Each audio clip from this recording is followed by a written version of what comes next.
খবর 24 সাথে আপনাকে স্বাগত। নতুন নতুন খবর জানার জন্য আমাদের চ্যানেলে চোখ রাখুন।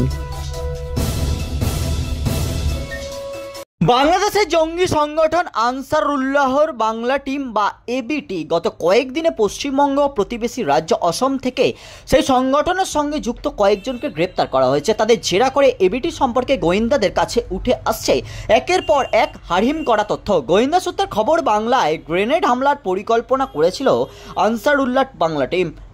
গোয়েন্দারা জানাচ্ছেন 10 ধরনের আইইডি মূলত গ্রেনেড তৈরি করার প্রশিক্ষণ নিচ্ছিল এই টিমের সদস্যরা। অভিযুক্তদের কাছ থেকে উদ্ধার হয়েছে নথি। সেই নথি খতিয়ে দেখে গোয়েন্দারা বুঝেছেন দেশীয় প্রযুক্তিতে আরপিজি বা রকেট তৈরির কৌশল শিখছিল জঙ্গিরা। শুধু তাই নয়, 8 ধরনের বন্দুক তৈরির ম্যানুয়াল উদ্ধার করা হয়েছে।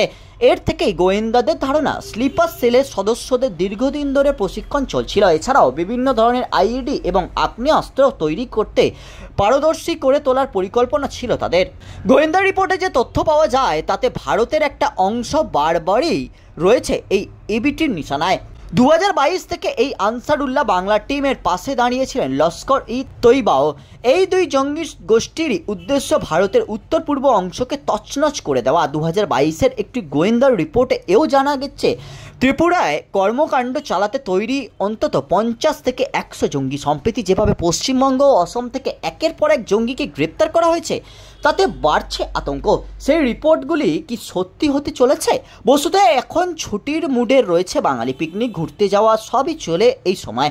বিশেষ করে 25শে ডিসেম্বর ও 1 জানুয়ারি ভিড় বাড়ে কলকাতা সহ জেলার বিভিন্ন পর্যটন এলাকায়।